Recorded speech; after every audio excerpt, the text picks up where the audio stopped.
আজকে একটা পিঠে নিয়ে চলে এসেছি। আজকের এই পিঠেটাকে তোমরা কি বলো অবশ্যই কমেন্ট বক্সে জানাবে। আর দেখো আজকে পিঠে আর হচ্ছে গুড় গুড় দিয়ে এই পিঠেটা খেতে কিন্তু দারুণ লাগে। পিঠে পুলি না হলে কি আর শীতকাল জমে? তো শীতকালে আসলে পারে এরকম নানা রকমের পিঠে খেতে ইচ্ছা করে। তো যে যেটা যেরকম পছন্দ, তো আগে তো অনেক বেশি হতো, এখন তো সময়ের অভাবে অনেকেই করতে পারে না। তো আজকের আমার রেসিপি চলো দেখে নেওয়া যাক। আমি 2 কাপ চাল ভিজিয়ে রেখেছিলাম সারা রাত, খুব ভালো করে ধুয়ে নিয়েছি। চালটা এরকম ঠিক সাদা হয়ে যাবে, সেই অবস্থায় কিন্তু আমি এবার জল ছেঁকে নেব।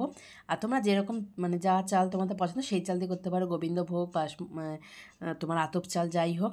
তো এটা মিক্সিতে আমি খুব ভালো করে পেস্ট করে নেব।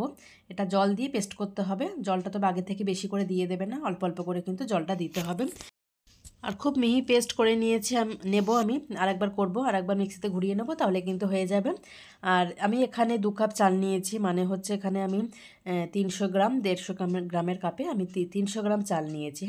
এটা খুব মিহি পেস্ট করে নিয়েছি, দেখতেই পাচ্ছ। একটা পাত্রে ঢেলে নিয়েছি, এরপর আমি এটা খুব ভালো করে একটা মানে চামচ দিয়ে আমি ঘেটে নিচ্ছি ভালো করে, যাতে ভালো করে মিক্স হয়ে যায়। জল দিয়েছিলাম তো একটু নুন দিয়ে দিলাম, আর হাত দিয়ে না খুব ভালো করে ফেটিয়ে নিতে হবে। দেখো ব্যাটারটা কিন্তু জল কিন্তু আমি এখনও দিইনি, পরে দেবো, কিন্তু এখন দেখো ঘন আছে। এই অবস্থায় কিন্তু খুব ভালো করে ফেটাতে হবে, যত বেশি ভালো করে ফেটাবে পিঠেটা তত সুন্দর হবে। হ্যাঁ, তো মিক্সটা খুব ভালো করে হলে বা ফেটানোটা যদি খুব ভালো করে হয় তাহলে পিঠেগুলো কিন্তু খুব সুন্দর হবে। তো অবশ্যই টিপসটার দিকে খেয়াল রেখো। আর একটু জল দিয়ে দিলাম, আর এখানে আমি যে জলটা ইউজ করেছি সেটা কিন্তু ঈষদুষ্ণ গরম জল, হাত দেওয়া যায় সেরকম গরম জল আমি এখানে ইউজ করেছি।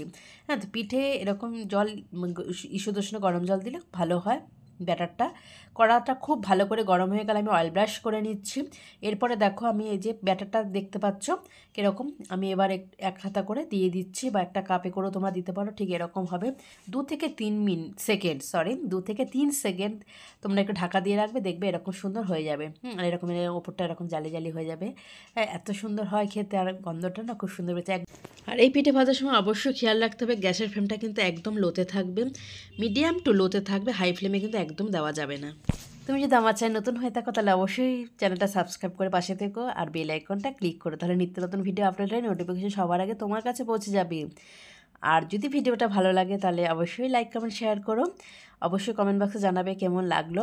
দেখতেই পাচ্ছ গরম গরম পিঠে আর সাথে গুড়, নলেন গুড় এই পিঠেটা না এই গুড় দিয়ে খেতেই বেশি ভালো লাগে। গরম গরম পিঠে হলে এরকম গুড় হলে কিন্তু অনেকগুলোই তুমি খেয়ে নিতে পারবে, মানে এত স্বাদ হয় এই পিঠেগুলো। তো একবার ট্রাই করে দেখো, যারা করেছো ট্রাই তার জানোই তারা। তো যারা এখনও করনি তারা অবশ্যই এই টিপস সহ যে আমি বলে দিলাম টিপসগুলো, সেগুলো সময় কিন্তু পিঠেটা তৈরি করে দেখুন। তো আজকের মতো এখানেই। তো সবাই খুব ভালো থেকো, সুস্থ থেকো, টাটা।